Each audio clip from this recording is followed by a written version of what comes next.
Hello, everybody. It's my first time doing this. I'm making a video about this because I'm bored, so ignore the jiggling or attacking. That's the cat trying to get in the room, which, if I give her a chance, she will attack this thing. Um, Regardless, I am here to tell you guys about Chūkū and stuff like that, which I'm making these videos to describe and tell you guys to explain more about how some things in my campaign, Ultimatus, will work. For example, or a little more backstory or lore if you like to know more about that. That way, you guys, if you guys really want to know about it, you can. You guys don't have to listen to me blabber and keep going on and on and on about it throughout the campaign, because I know how some people don't really care about that. I just love detail. So we're going to be talking about Chūkū and Spritools, which you guys may get later on in the story, because Spritools are known as spiritual tools, hence the name Sprittool. Which pretty much is with objects that your spirit is tied to, which allows you to use like spiritual elements or awaken an object's latent abilities. A good example of this would be technically Quicksilver, Genesis's blade. That he bought off the person. It does have a unique power to it. Genesis has not awakened its latent power because he is not attuned to the blade. He hasn't spiritually attuned. You can spiritually attune to objects in the series, which I don't see you guys much doing unless you guys decide to keep it for a while and actually start focusing on it. Like when I give you your free time, you guys focus on it. Go like, oh yeah, I'm going to focus on this blade and make it really, really powerful. Okay, go for it. And depending on the weapon, depends on what it'll do. Maybe it'll give it a buff and damage. Maybe it'll do something like that. However, the main thing I want to talk about here is not spiritual tuning besides the Chūkū. Pretty much, when you guys go to a specific kingdom, which I'll make a point of, you guys will be able to create your own Chūkū, which, if you guys do not know, Chūkū is Japanese for hollowed blade.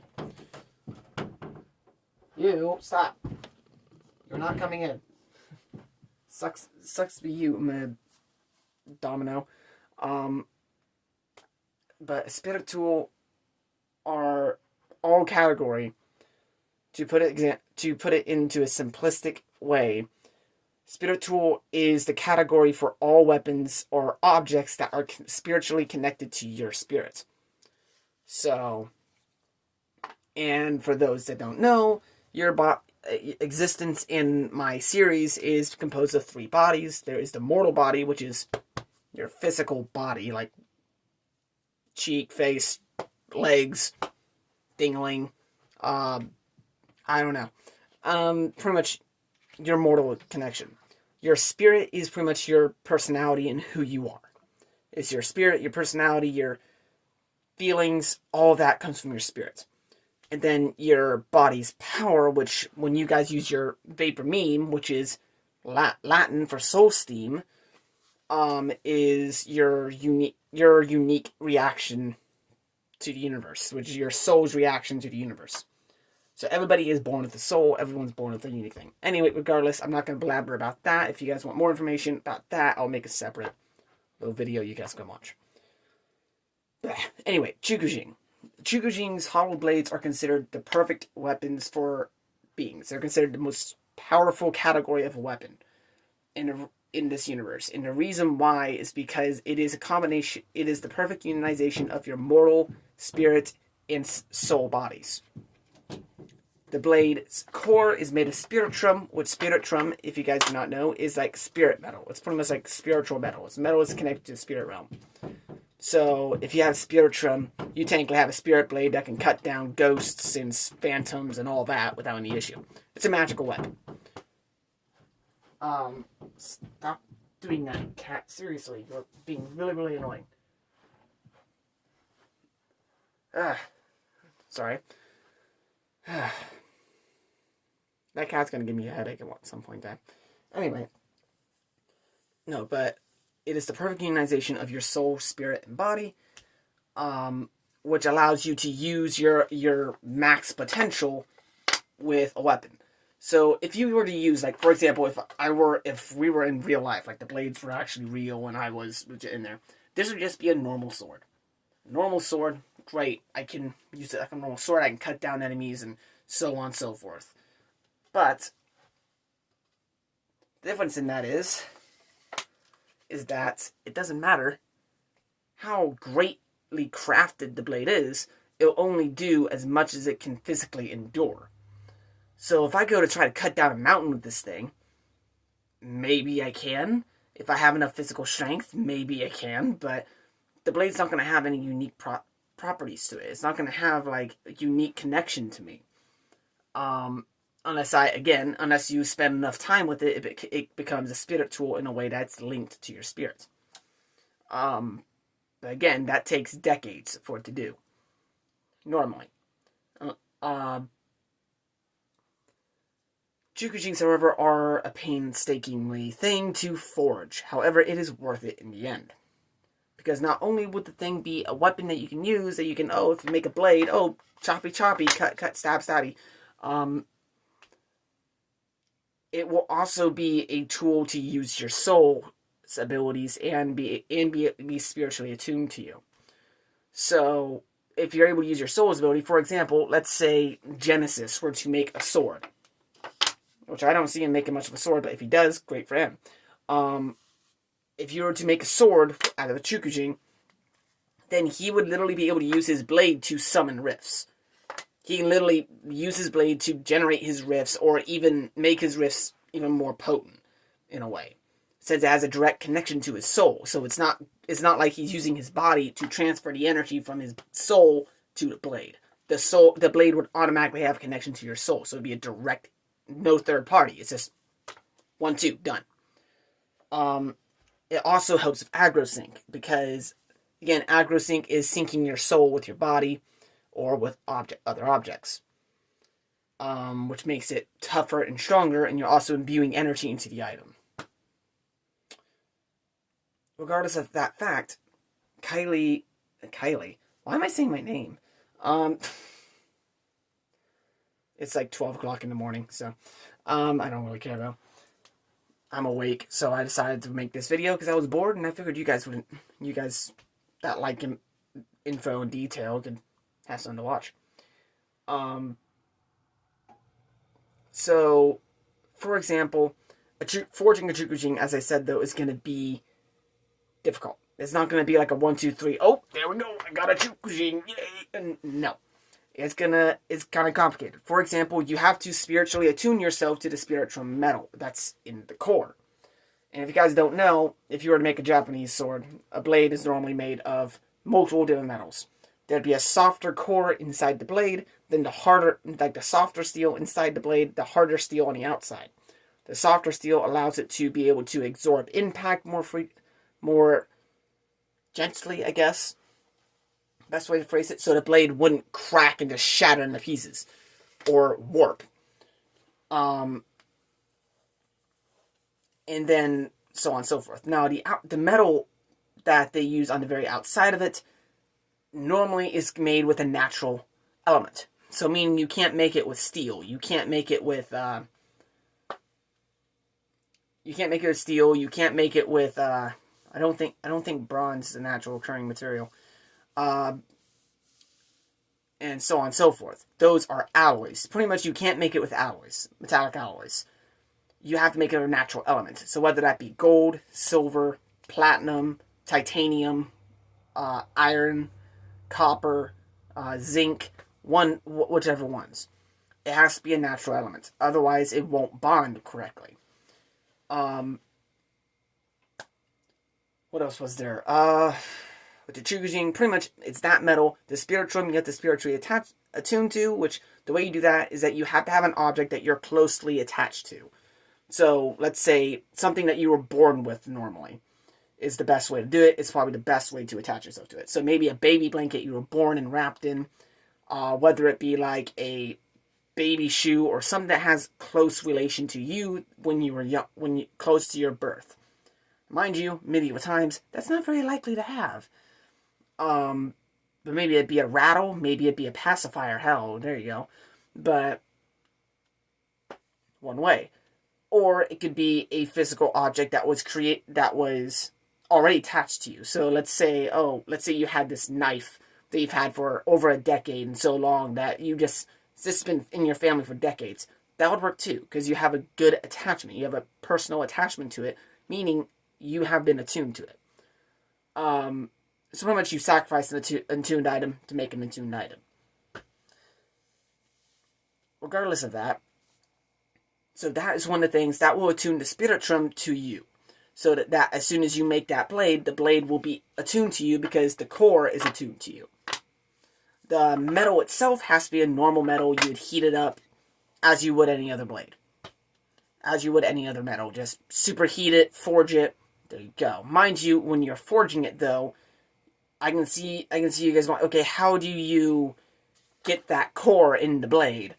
Well, as I said, magic's included in this. Because the Spiritomb is a spiritual metal. So what it would actually do is that you would forge the Spiritomb. You would forge the Spiritomb blade first. And pretty much what you'll do is that you don't forge the metal itself. You literally have like molten, let's say iron. You would take the molten iron, you would take the blade you made. Mind you, you wouldn't have the handle here. You would have the, whatever you want to call it, the tang. You have the tang of the blade, and you would literally stab it into the metal. Being that the blade is spiritually magic and all, it's magic and all that, so spiritual and all that, it will adapt the metals and pretty much work like a vessel. It will work like a mold. So the blade will, when you pull the blade out, it will be looking like it's seeming hot, but it doesn't seem like any metal's attached to it until it cools. The thing is, though, is that there is something you do with the metal before you do anything, and that is you have to put your blood into it. Which, yes, technically you make blood metal or whatever, but the reason, or some way to attach your soul to it. Because pretty much what you're doing is that you have to pour your soul into it as well. So, which is why when you make a Chūkū, you have to have some form of manipulation or some type of way to use your soul's energy. Normally, this would mean you would have to have some way of all that. But if you don't have a way to use your energy, your blood works just fine. So, for example, if one of you guys were to forge a Chūkū in the campaign, one of you guys could easily just cut your hand, which will maybe do like a point of damage, woohoo, paper cut. But it has to be some way.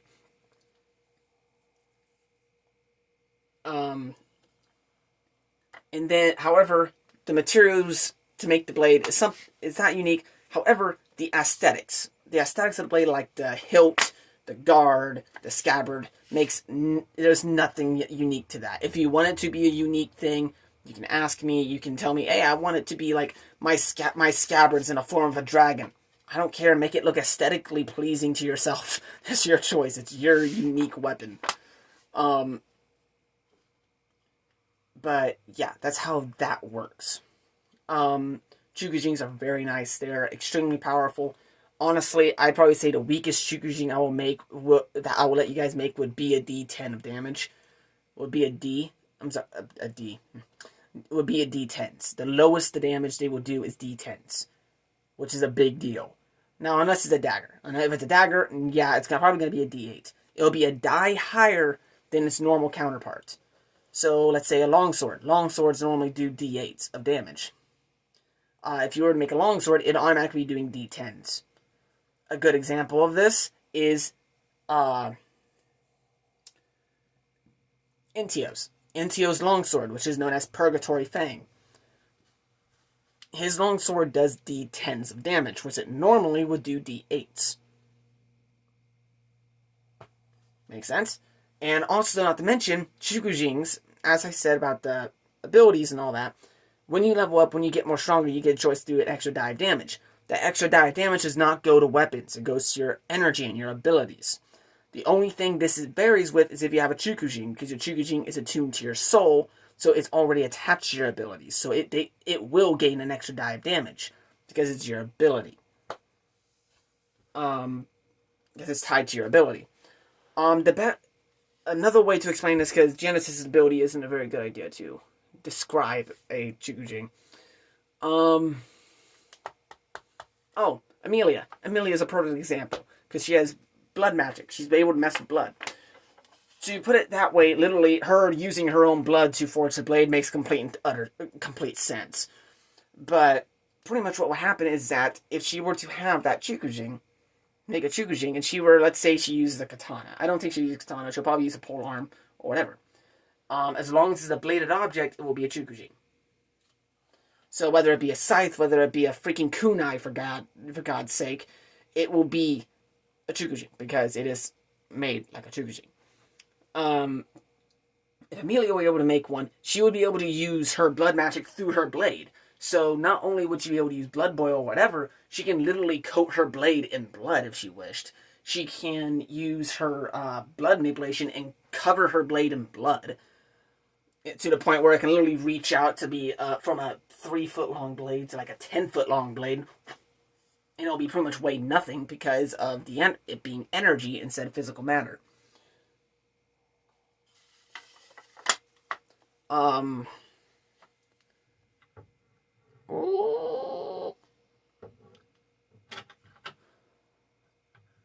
we go. But yeah, that's pretty much what Chūkū are. If you have more questions, let me know. I'll gladly answer them. But as I said, Chūkū are forged in that unique way, and it's very troublesome to get the materials for. Because, for one, you have to have an object that you have a great bond to. So, maybe for Genesis, it'd be something his mother gave him. Or for Amelia, it'd be something she had ever since she was a young child. Amelia is the oldest of the group. For Lyoko, maybe it was something, I don't know, a cat toy she had since she was a kitten. Or so on and so forth. Pretty much, you have to have a good attachment to it. It has to have a personal value to you for it to work. And then the spiritual will be attached to you. Pretty much, you're sacrificing something you care about, that you care about and you really love, to get something in return.